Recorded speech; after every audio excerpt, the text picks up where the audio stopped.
Faster than a speeding bullet. I ran until my muscles burned and my veins pumped battery acid. More powerful than a locomotive. An idea is like a virus. Resilient. Highly contagious. Able to leap tall buildings in a single bound.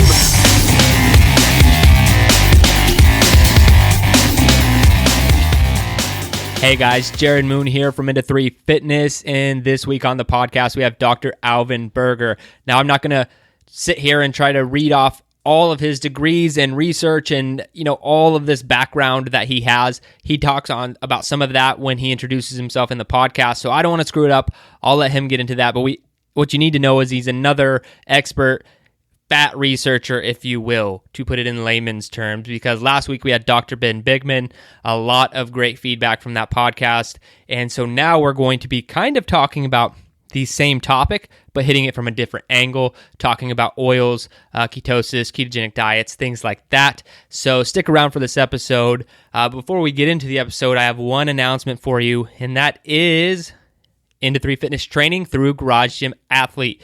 If you're interested in joining our training at all, we're opening up the doors again, and we're doing it in a very cool way. We have 3 different tracks we're opening.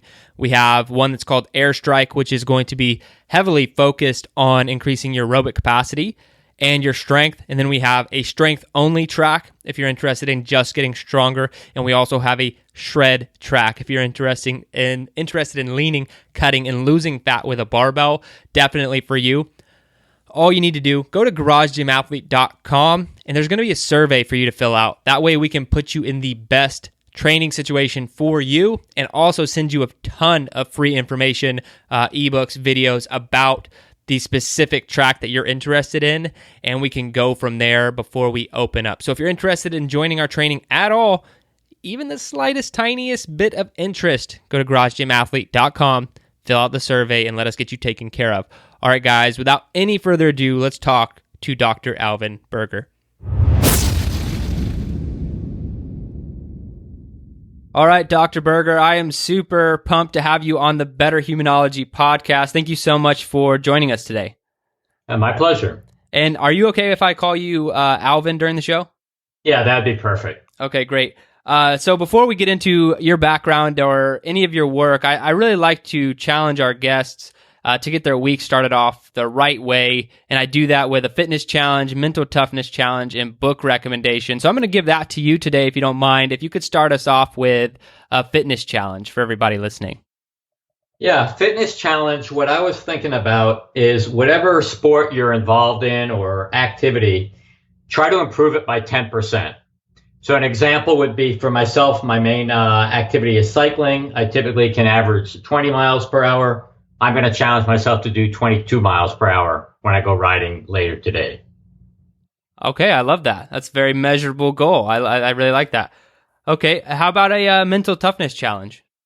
I'm going to give you a mental toughness challenge, and it might sound like an odd one to you. But what I found is in working in academics and industry over the years, many times I have very important deadlines, but unfortunately I do not get enough sleep. And so my challenge is go to bed at 2 a.m., wake up at 6 a.m., that's 4 hours of sleep, and then complete some sort of important work function.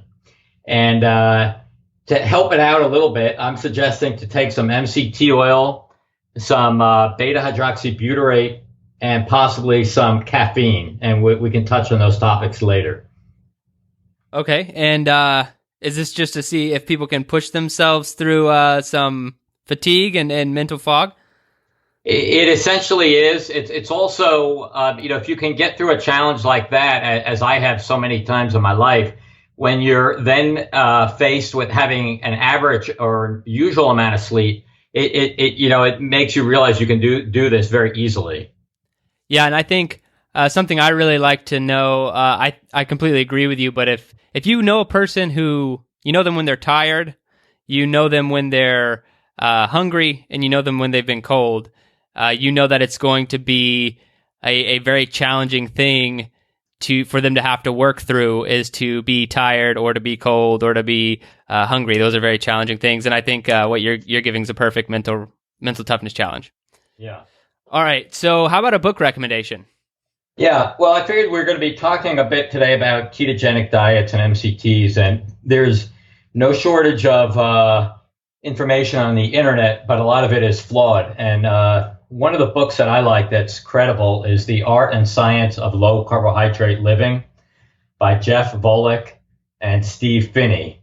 These are both PhD scientists who specialize in fats, and it's really an expert guide to low carb, high fat living and exercising.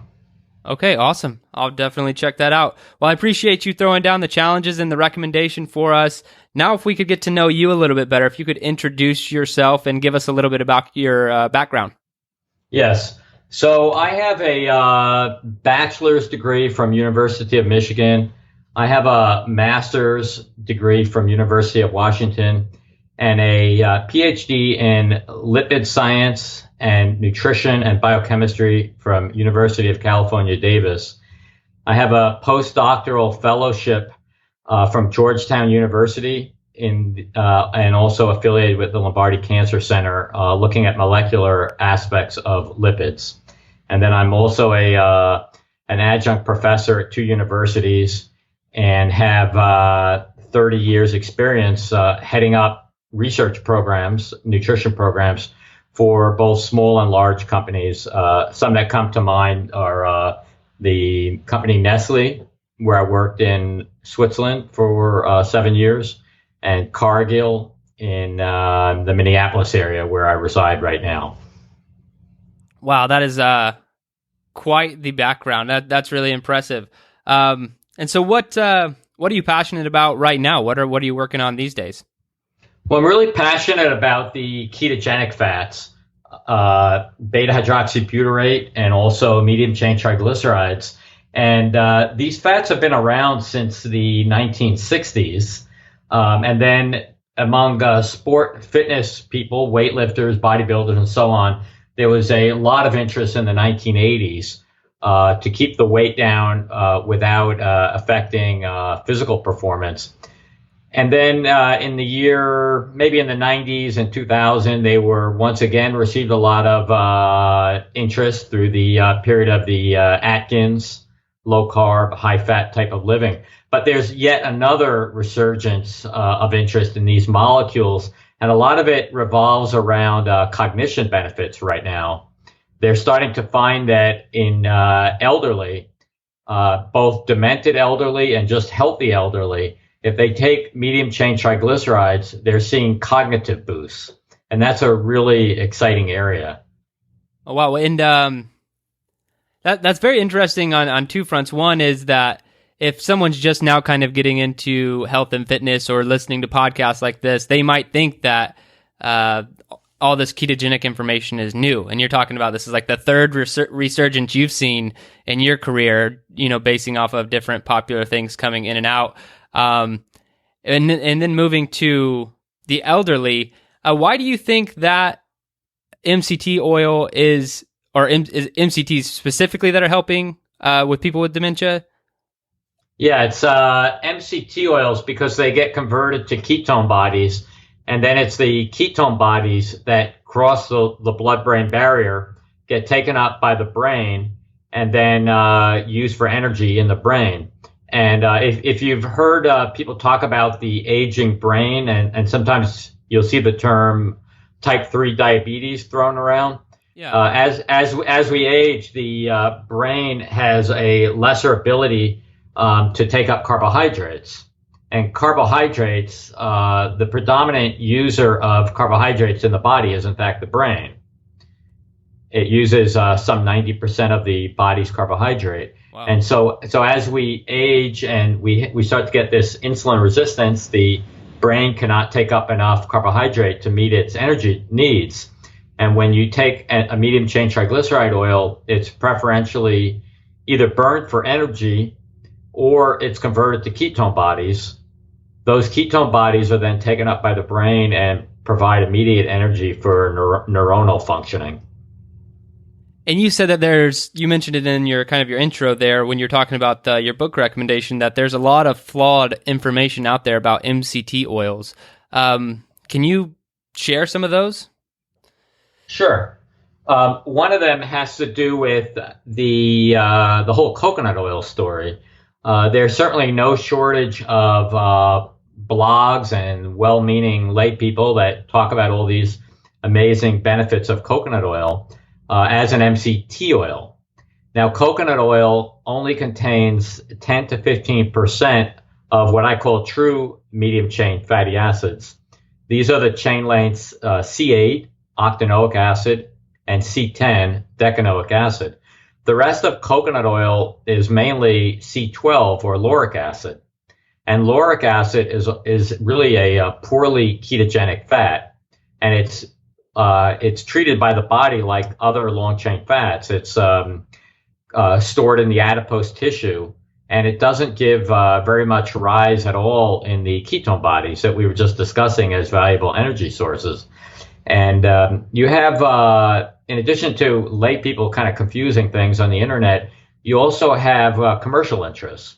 So you have the Coconut Board, which funds Malaysian researchers who publish papers, and they tend to provide a somewhat biased review of the literature to show all these amazing benefits of coconut oil and claiming that they're ketogenic fats, which is just not shown by literature. Okay, and so what kind of MCT oils are more effective in doing that? The most effective medium chain fatty acids are the C8 and C10 chain lengths. And the product that we sell, Keto MCT, is about 99% C8. So C8 is very ketogenic, meaning it forms ketone bodies, and it's not deposited in the adipose or fat stores of our body at all. Whereas C10 is a little bit less ketogenic, and somewhat more of it, I think about 10%, is stored in adipose tissue. Okay, and what do you think that sorry, I'm going to pick your brain on all the MCT oil real fast. What do you feel the best use of that would be? You mentioned cognitive benefits. I know there are a lot of other, but do you think that someone needs to go into a complete state of nutritional ketosis through carbohydrate reduction or near elimination to fully benefit from a product like that? Or do you think that it's something that people could use in a fasted state? Or, what do you think the best use of it? Yeah, I'm not a giant fan of these extreme dietary regimens where people try to have these 90% fat diets like the classical ketogenic diets. If you take the MCT oils, which are potently ketogenic, it's not necessary to be on these severe diets, which have awful tastes. They're very difficult to adhere to, and most people can't stay on them. So the main plus of the MCT oils is that you can take it along with low glycemic carbohydrates and small amounts of carbohydrates and still get that nice increase in ketone bodies when you consume them. And a lot of people like myself, like my hobby being cycling, use a mixed diet approach where sometimes I'm taking carbohydrates, sometimes I'm taking MCTs. And this, they're perfectly compatible together. Studies have shown that you can still get a nice increase in ketone bodies if you're taking carbohydrates with MCT oils. And that's not to say you should, go out and go back to one of these kind of diets that's super high in carbohydrates. I'm just saying there are practical advantages to MCT oils in that you don't have to, completely try to avoid carbohydrates. And I think that's good to hear. I think that's something that more people need to know about when it comes to ketones and supplementation, because getting into a pure state of nutritional ketosis is very difficult. Like you said, it's very hard to adhere to, and you have to eliminate some stuff that might not be really that good for you in the long run or for a long period of time, unless you have some sort of health issue or whatever. What other cognitive benefits does something that's primarily C8 or C10, like you said, it's Keto MCT, is that what it's called? Yeah, that's our brand, and we can talk about why I developed that brand in a moment. But the types of cognitive benefits they see are kind of striking. They give people the MCT oils, And then within a half an hour, they start to see cognitive benefits like paragraph recall. It's a long time ago that we were all in school, 12 years old, 14 years old, and we were doing these kind of tests where you would read something and then you'd have to answer questions about what the paragraph means. That's a paragraph recall test. And so they'll do some people get the MCT oil, some people get the placebo, or they may do a switch over kind of design where they get both after a period of placebo in between. And they see that there's a improved paragraph recall score when they're given MCT oils. That's pretty incredible. And is there, how can this benefit someone like me? I'm an entrepreneur, work out a lot, work a lot on different programs, products as a coach. How would I benefit from using something like that? Well, most of us, I'm probably more like you in my lifestyle. You get sort of I call it like a cognitive buzz, where I take the oils and I feel very, very sharp after that, like an increased ability to focus. And the other thing I notice is an improved ability to multitask. Like I'll take the MCT oils and I come down to my office here. There's 2 different computers set up and each one has 2 monitors, and I kind of jump around like a mad scientist after I've had the MCT oils. And so what led you to create your own brand? Yeah, the challenge was, with no family history of diabetes, and pretty much out of nowhere, my son was diagnosed with type 1 diabetes. And the advice from the medical doctors was to let him eat anything he wants, which for kids is mostly a high carbohydrate diet. I call it the PP diet, mostly pasta and pizza. Mm-hmm. And so that's what he was eating. And after a few months of that, it seemed just so crazy because you're constantly trying to adjust the carbohydrate load with insulin. And if you give too much insulin, you're too low. And then you have to eat more carbohydrate to bring up your blood glucose. And if you don't give enough insulin, then, your blood sugar is high and the kid is cranky and all that stuff. So we started realizing that a ketogenic diet would benefit him for diabetes. And so we started looking at what was being offered by, commercially. And myself being a lipid specialist, I would look at what they were saying about the products and knowing it to be not always valid, either based on the composition of the product not being correct or what they were saying scientifically. So I didn't have a lot of faith in the products that were being sold. So we started the company Keto MCT. It's owned by the brand called Life Sense International because we wanted a brand that we could trust. And the mission of the company is to have no commercial fluff. We only talk about what's published in literature, and we do not exaggerate the marketing claims nor the science. And so we started the company, and then about 6 months after starting it, a major trade journal called Nutrient Ingredients contacted us and wanted to write an article about us because they said there are so few companies that are not completely motivated by profit, but actually just want to have a product that they can stand behind and be honorable. And so we had that article come out, and since then we've gained a lot of traction scientifically and commercially. And we tend to have a lot of the customers tend to be more technical. People like yourself who have lots of experience and interest, athletes, sport teams, medical doctors, PhD scientists, naturopaths. So we get the more technical kind of audiences and customer base that really appreciate what we're trying to do. Yeah, and I certainly do, because that's my kind of journey through this rabbit hole is I had heard a lot about the benefits of MCT oil for endurance athletes. Yeah, right. And I do some endurance training, but I wouldn't consider myself an endurance athlete, but I wanted to try it out. But then I stumbled on a lot of the information that you've been talking about from cognitive benefits. And then I ran into the issue of just a ketogenic diet itself, trying to get into that state. So then I started looking into supplementation and seeing if I could get a lot of the same benefits without having to be in nutritional ketosis. And that's kind of what has led me here. Are there any other supplements that you recommend or have for someone who's looking to do that?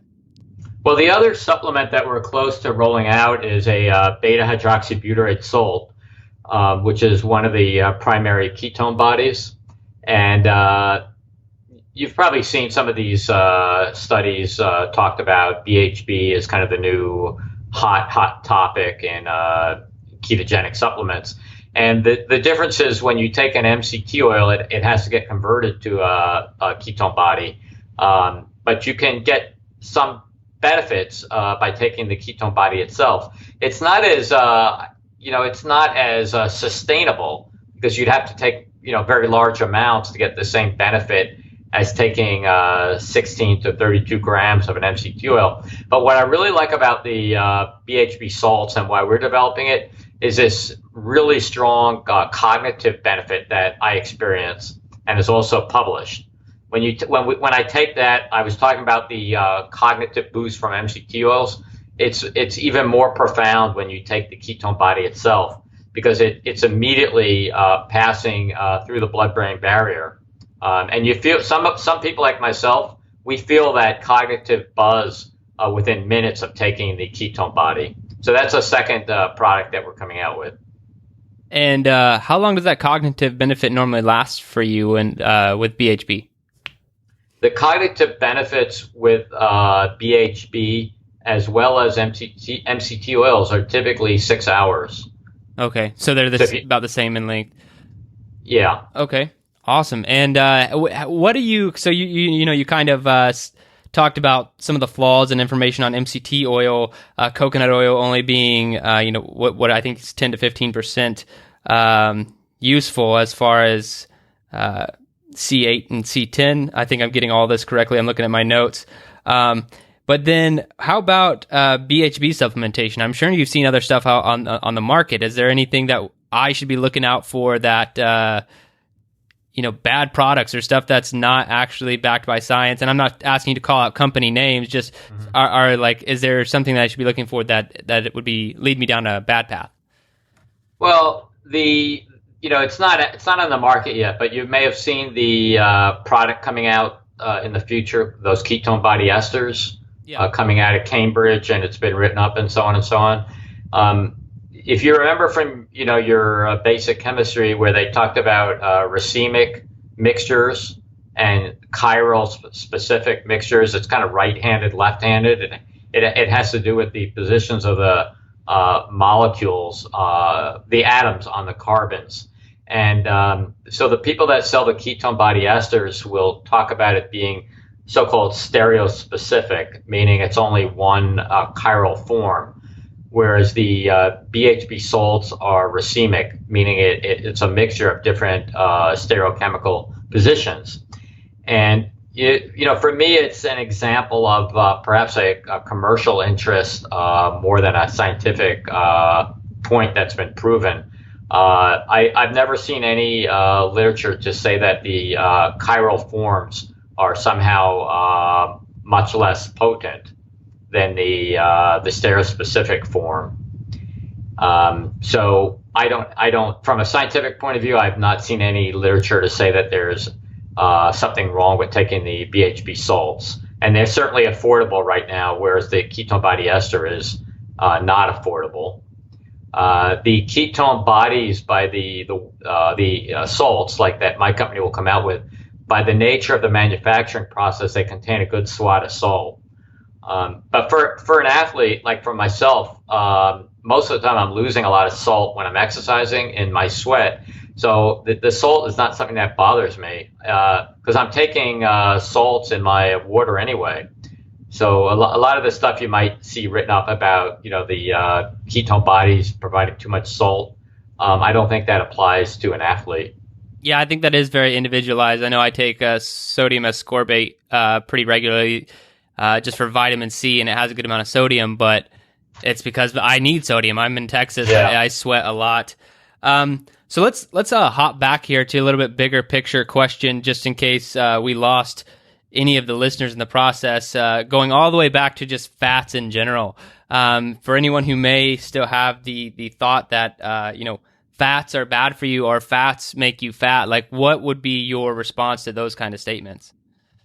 Fats have, they've been, first they were good, then they were bad, and so on and so on. So in the war years, in the 1940s and so on, I mean, fat was good. It was an energy source. Lard was a valuable source of calories.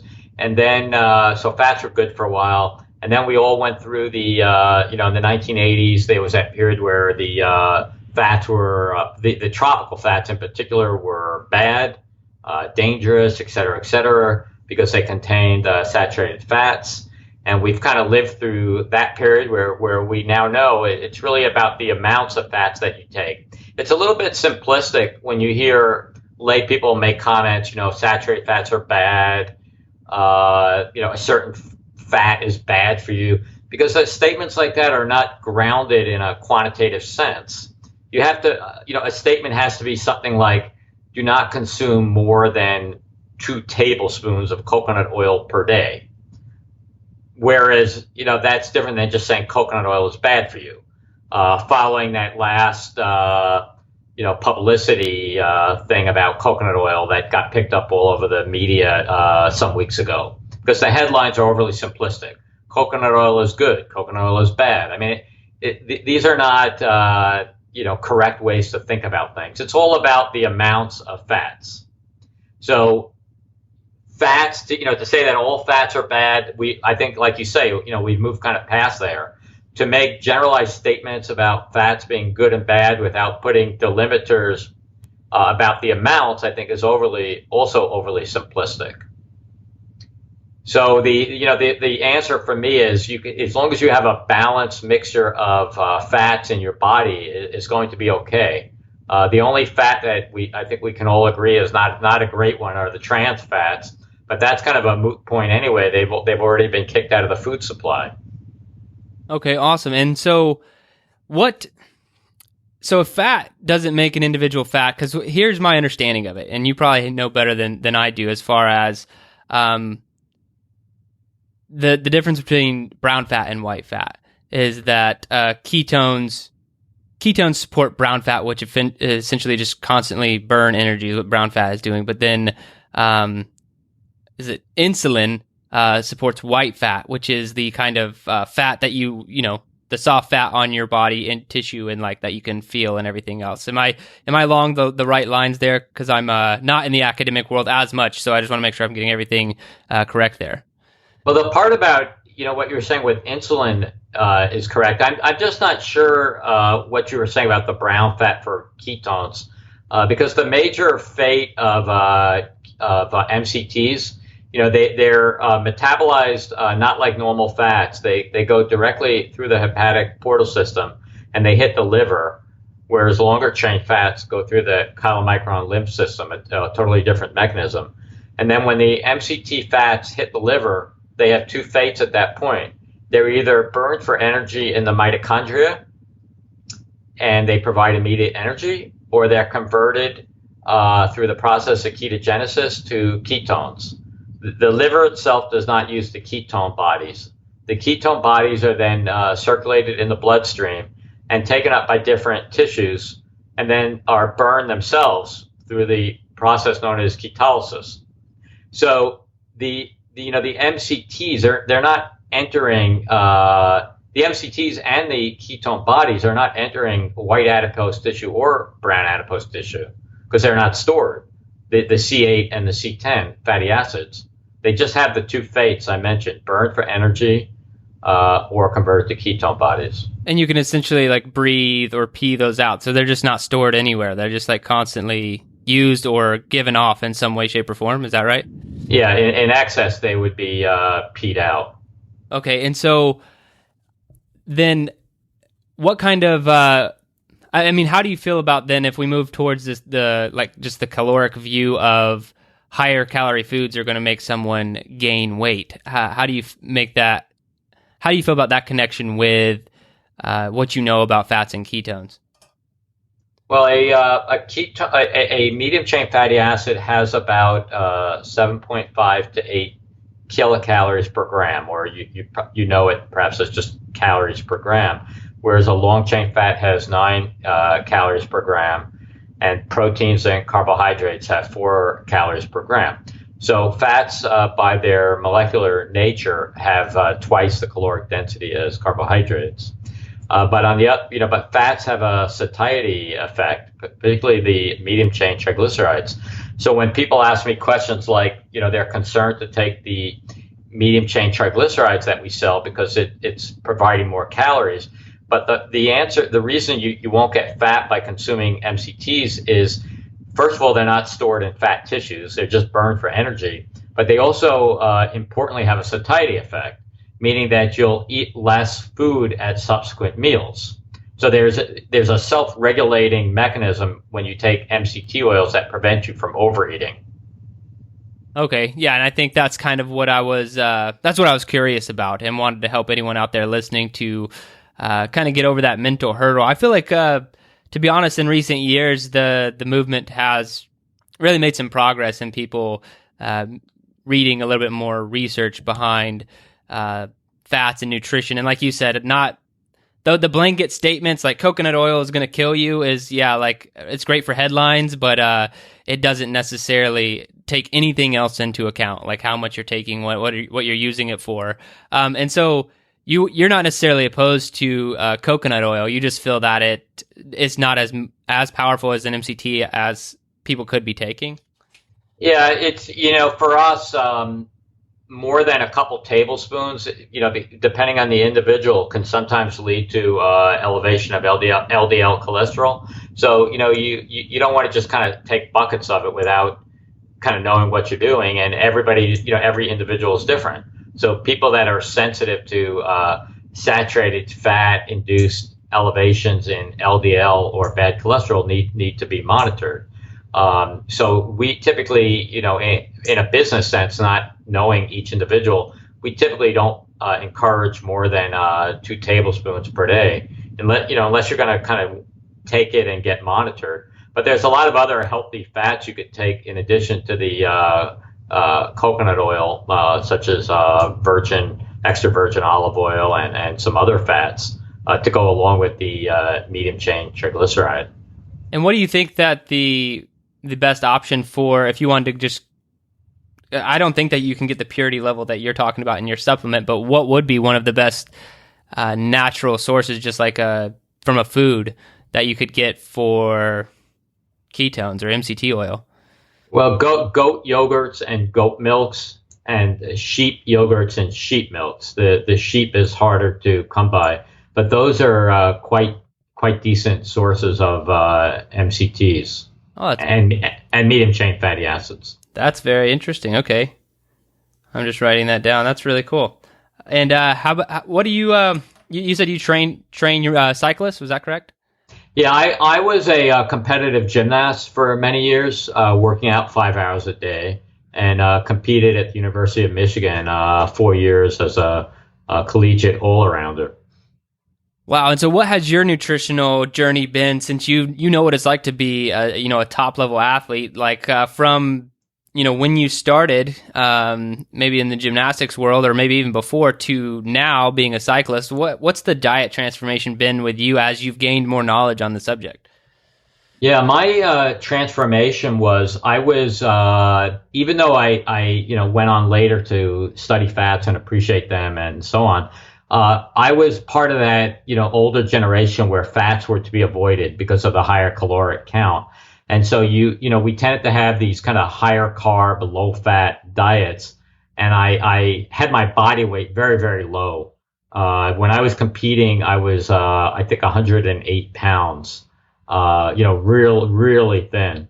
And when I stopped competing at age 25, I immediately put on some weight. And here's the interesting thing. When I put on that weight, I was stronger. So, as an athlete, being too thin is not ideal either.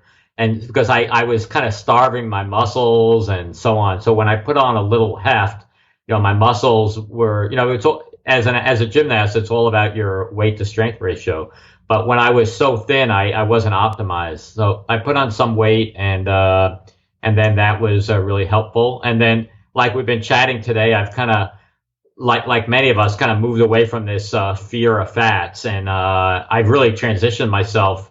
I'll have like start a morning out with yogurt, full fat yogurt, and then I'll throw some fish oil in there, some MCT oil on there, sometimes a little olive oil even, and kind of make this oily slurry, and I'll start my day that way. And that could not be more different than when I was younger, avoiding fats. And if you consume that fatty diet, like I heard you say earlier, it provides you with more sustained energy for sport activities and for energy throughout the day. And if you know what you're doing and you're smart about it, you can have that I call it high healthy fat diet. So you can have a high healthy fat diet and still have optimal cholesterol levels and optimal energy levels. And so, barring any caloric concern, what if someone were to try and combine, just on accident, you said you have to be smart about it. What if someone wasn't smart about it and they were having a similar smoothie with all of these healthy fats and oils, but it was also high carbohydrate? Would that be an issue? It is an issue because it's counterintuitive. I mean, we're trying to adopt these diets to put less stress on the pancreas, have less need for insulin, and so throwing in high glycemic carbohydrates at the same time you're taking the oils doesn't, it just sort of doesn't make a lot of sense, because you're metabolically it doesn't make sense. And the having being in business and selling these oils to thousands of people, the few people that come along that say, oh, I'm gaining weight or I'm not losing weight, it usually turns out to that they're thinking as long as they take the MCT oils, they can take whatever they want with it. And it usually turns out that they're taking too much high glycemic carbs, and they're kind of countering the benefits of the MCT oils. Yeah, and that's what I like to bring up those points, knowing that, yeah, it's not going to be a good combination of factors to do. But I also like to, for anyone listening, to make sure that no one's trying an easy button, because I had a conversation with a guy the other day, and we were talking about these, the supplementations of ketones and people taking them and whatnot, and just the issue with some things going too mainstream without the education, and people having their morning coffee, their morning bagel, and their morning packet of ketones, is like, no, like there's got to be some sort of regulation here.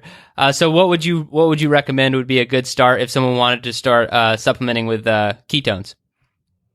Well, we usually recommend to build up the dose gradually, for whether it's MCT oils or ketone bodies. Start with one teaspoon, and then build up to 2 teaspoons, then 3 teaspoons. And we always recommend taking the MCT oils with solid food if possible, to avoid gastrointestinal upset. You'll see a lot of companies promoting to take MCT oils with coffee. Maybe that works for some people, but it's not really the what's known in clinical circles to take an oil, by mixing it with an acidic beverage. So you want to take it with a nice food matrix to make it easier to absorb. And what's a good food that you'd recommend doing that with? Yogurt, like you mentioned? I do yogurts. I do sometimes oatmeal, and some people will say, that's not good. That's too much carb. But it's, really a low glycemic type of carbohydrate. So sometimes I'll do oatmeal like that. Sometimes smoothies, but you gotta be careful there. You don't want to have it, like an acidic kind of blend. But sometimes I'll do smoothies. But I think my favorite is the yogurt, because I'll have the goat yogurt. We were talking about goats being a good source of medium chain fatty acids. So I like to take the goat yogurts, and then I like to mix my oils into the yogurts. And I want to switch gears on you here for a second and kind of get your opinion on if you had a chance to dramatically shape the future of America. And I do that through asking this question. And it's essentially, if you were to If you were to be able to write a chapter in a book that was going to be published in every school in America, that kids had to be tested on and pass, like it was a requirement they pass that, I'm just curious as to what you would want your chapter to be about. So if it was geared for children, I have two young kids, 11 and 13. The diets are just awful, really awful. And, the way they start eating is as kids carries through to their adulthood. It's just really high carb diets. If there could be a book that educates young children, say age 8 and up, that type of age range, to get them to understand that it's not okay to just live on pasta, but you need fruits and vegetables and healthy fats, and fish is beneficial, and write it in such a way that the kids can understand it, perhaps even like more of a pictorial book, and then prepare the foods in such a way that the kids actually like the taste. I think that would be huge, because it's kind of sad when you're someone who studied nutrition like myself all these years, and then I have children and I can't get them to eat well. I was going to ask if you had any tips for helping children, with their nutrition, since you do have young kids, but I see that you run into the same challenge that I do, having two young boys, that it can be a challenge to try and get them to eat more of the things that they're supposed to be eating. Well, I've been, wrestling with this for a long time, and one thing is, like on my Facebook post, which is Dr. SOS Nutrition Consulting, I posted on there 2 days ago some like a statue my daughter made with crackers, and it got a lot of likes. And I wrote on there, if you can make food fun, that could help. Getting them involved in the cooking or the preparation, that kind of thing could be helpful to have them eat better. All right. I really like that. All right, Alvin, I'm going to move on to the quick fire questions of the show. Are you ready? Go ahead. All right. What's the hardest workout you've ever done? The hardest workout for me has been my attempts at climbing Mount Rainier, which is 14,000 feet, and getting to about 12,000 feet and not being able to acclimate to the low oxygen condition, and taking literally like one step and sitting and waiting, and another step and, just standing there, not moving. And eventually, because I'm a fighter, so I'd go step after step, but eventually I just couldn't do it, so you're like sitting there and completely humiliated. And then they kind of put you up in these winter tents on the mountain, and you wait there until the people that are stronger finish the climb. And then they, you see these scattered tents all over the mountain, and then they come back down, and then you get kind of rescued, if you want, by the others, and you march back down. So it's, total humiliation. Oh, that sounds like a pretty difficult one. All right. In your opinion, what's the best activity for building mental toughness? The mental toughness, I think, is similar to where we started with, just putting yourself through, I mentioned sleep deprivation, you mentioned starvation, any of those kind of things are, throughout history, a sign of mental toughness. You've probably seen these movies about, the hunter who's, out there for, 20 hours trying to, get his prey, his meal. So physical, starvation, partial starvation, or lack of sleep, I think are challenges. And if you could only have one piece of equipment to train with for the rest of your life, what would it be? That was a tough question. I really like the inflatable bulls. Okay. I just, there seems to be no end to what I can do with those things. And so I love them. Okay, awesome. And now the question of the show, what is the best advice you have for becoming a better human? And this is 100% open-ended. What I think is, my life has really been about passion. Whatever you do, whether it's working out, on your job, it doesn't really matter if you're a cash register, work at a cash register, or you're a professor. If you can find a way to make it passionate, that's what really matters. Because if you can't find passion in what you're doing, I just don't see what the purpose is. We're only on this earth for a short amount of time, and so you've got to find a way to make it passionate. I think that's great, and I'm in 100% complete agreement with that answer. I think if you can find what you're passionate about and do that, it's definitely will make you a better human. Well, Alvin, it's been great having you on the podcast. We've mentioned your supplement a few times, but if anyone wanted to learn more about that or learn more about your work and what you're doing, where could I point them or link to where they can learn more? Well, the websites for the MCT oil we mentioned is ketomct.com. And it's also available on Amazon and other websites. And then my Facebook page is dr.sos Nutrition Consulting. And then I also am developing a anti-inflammatory oil, and you can learn about that under a website called Skiadonics, SCIADONICS.com. All right, perfect. And I will link to all of those things in the show notes if anyone needs a quick way to get to those. Well, Dr. Berger, it's been great having you on the podcast. Thank you so much for your time today. Yeah, thank you, Jerry. It was very, very interesting and great talk.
Your best. Losers always whine about their best.